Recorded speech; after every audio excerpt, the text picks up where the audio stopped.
Bonjour Marie Charelle, bienvenue. Bonjour. Heureux de vous accueillir. Vous êtes journaliste économique au Monde, romancière. Vous avez publié votre 6e roman, Les Danseurs de l'Aube, en janvier dernier. Et vous venez de sortir également cet essai, Qui a peur des vieilles? C'est aux éditions Les Pérégrines. Il y a d'abord ce mot. Vieille qu'on a souvent du mal à prononcer, qui fait presque peur, on a du mal à l'accepter. Déjà ça, notre perception du mot, c'est symbolique. Exactement. Il y a déjà un tabou autour de ce mot. Souvent, d'ailleurs, on choisit des périphrases pour parler des vieilles. On va dire femmes mûres, femmes âgées, femmes d'expérience ou seniors, quand on parle des femmes et des hommes. Et ça a été un peu le début de la réflexion, à dire aussi pourquoi il y a des crispations autour de ce mot, alors que finalement, c'est les faits. Et puis, on y passe tous. On devient tous vieux ou vieilles un jour ou l'autre. Alors, pourquoi avoir peur de le dire ? Ouais.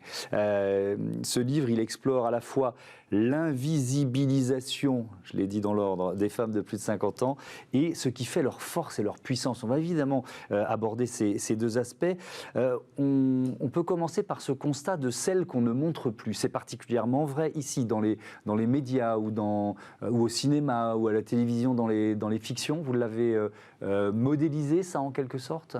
Oui, il y a plusieurs associations qui travaillent sur le sujet, notamment une dans le cinéma qui s'appelle le Commission du tunnel des 50 et qui disent, on ne voit plus les femmes au cinéma passer 50 ans, ou beaucoup moins.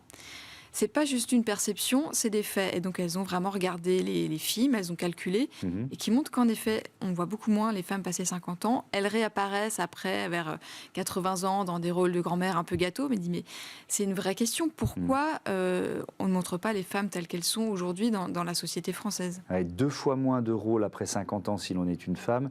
Et puis cette comparaison, une personne majeure sur 4 est une femme de plus de 50 ans et un rôle sur 10 seulement est tenu par une femme de plus de 50 ans. Comment vous l'expliquez ça, au-delà peut-être du machisme ambiant, mais est-ce qu'il y a entre eux effectivement les jeunes femmes et comme vous l'avez dit les mamies, les grand-mères idéales? Il n'y a pas d'icône, il n'y a pas vraiment de personnages auxquels on peut s'identifier, auxquels les femmes peuvent s'identifier? Ou il n'y en a pas encore assez? Il n'y en a pas assez, ouais. C'est ça. Il n'y en a pas assez et il y en a aujourd'hui, mais qui peut être assez inaccessible parce que c'est encore trop des exceptions. Donc l'idée, notamment de cette association, par exemple, c'est de dire il faut que c'est pas un sujet de vieilles, c'est un sujet sociétal pour nous tous. Et il faut que les jeunes femmes aujourd'hui, les jeunes hommes aussi d'ailleurs, aient des modèles auxquels ils puissent s'identifier et qui leur ouvre le champ des possibles, en fait, auquel on puisse dire, cette femme-là, ça pourrait être moi dans 30 ans, dans 20 ans, comment y arriver. Donc c'est plus une question de donner des modèles à voir qui sont crédibles et qui ne sont pas des icônes trop inaccessibles, dont on a besoin aussi pour rêver, mais il faut ouvrir la palette des représentations. C'est un débat qu'on a eu il y a plusieurs années sur la diversité ethnique à l'antenne aussi, en télévision, dans la publicité, il y a eu effectivement des associations qui se sont mobilisées. Est-ce qu'il faut, alors c'est pas un mot qu'on emploie ou qu'on aime forcément employer, mais est-ce qu'il faut, je sais pas, des quotas, des règles, vous voyez ce que je veux dire? Est-ce qu'il faut tordre un peu le bras des producteurs de télévision, de cinéma ou des directeurs de chaînes ou de studios? Les quotas, c'est un débat en soi sans fin. On peut être pour, on peut être contre. Ce qui est certain, c'est que le changement va et trop lentement s'il n'y a pas des mesures un peu proactives et sans forcément aller vers les quotas, déjà sensibiliser, en parler, et puis oui, faire un effort des côtés des producteurs, etc., ça peut déjà porter ses fruits. Et il y en a qui commencent à être conscients, parce qu'on parle de plus en plus de ces questions, et on voit que la prise de conscience avance aussi sur ce sujet-là. Et surtout quand on sait que la société française vieillit à toute allure. Donc à un moment, ce décalage entre ce qu'on voit et ce qu'on est devient insoutenable. Oui, et puis il est même assez destructeur socialement. Pour les femmes, et notamment pour les jeunes femmes, parce que c'est vrai que de voir... pour les femmes en général et les hommes, parce que c'est encore une fois un sujet qui nous concerne tous, de voir à l'écran ou dans les médias, etc., des personnes qui ne nous ressemblent pas, c'est violent. C'est quand même un sacré diktat sur le corps, de vouloir ressembler à des corps qui n'existent pas, qui sont éternellement jeunes, éternellement beaux, minces. Oui, c'est aussi l'image de nous-mêmes qu'on renvoie sur les réseaux sociaux, mais ça, bon, ça fait partie de ce débat et de cette dimension. C'est drôle parce que moi j'étais ce week-end à un festival de musique pour une association dont je suis le parrain, qui s'appelle l'ODP, qui s'occupe des orphelins des pompiers.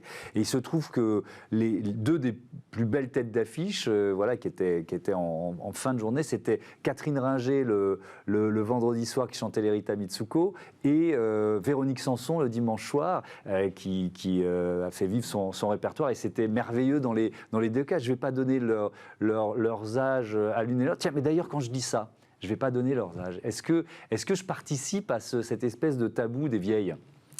Bah, quelque part, oui, il y a toujours un malaise autour de l'âge. Et puis parfois, on a cette pudeur-là avec les femmes ou avec les hommes. Et pourquoi est-ce qu'il faut les avoir ? Et c'est aussi beaucoup d'injonctions contradictoires qui reposent sur tout le monde, à savoir soyez vous-même, acceptez-vous tel que vous êtes, mais en même temps, restez jeune, sportif, mince, beau. Donc tout ça, ça rend un peu fou. Notre société a beaucoup de mots, mais celui-là, ces injonctions contradictoires, ça en est un qui, je pense, rend beaucoup de monde malheureux sans raison.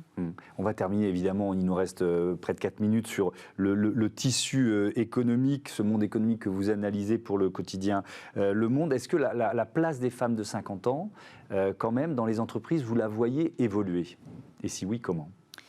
Alors, c'est un vrai sujet en soi avec deux choses. Il y a un sujet général sur les seniors qui reste problématique en entreprise parce que on voit que passer 45-50 ans dans certains métiers, c'est de plus en plus dur.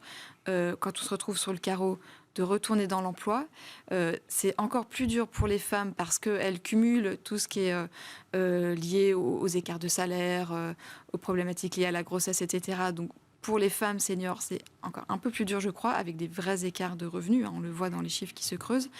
Il y a un effort des entreprises sur la diversité et la représentation de tous. Des seniors, parce que quand il y a des tensions sur l'emploi, forcément, on essaie de garder un peu plus les seniors. On parle en ce moment des problèmes de recrutement.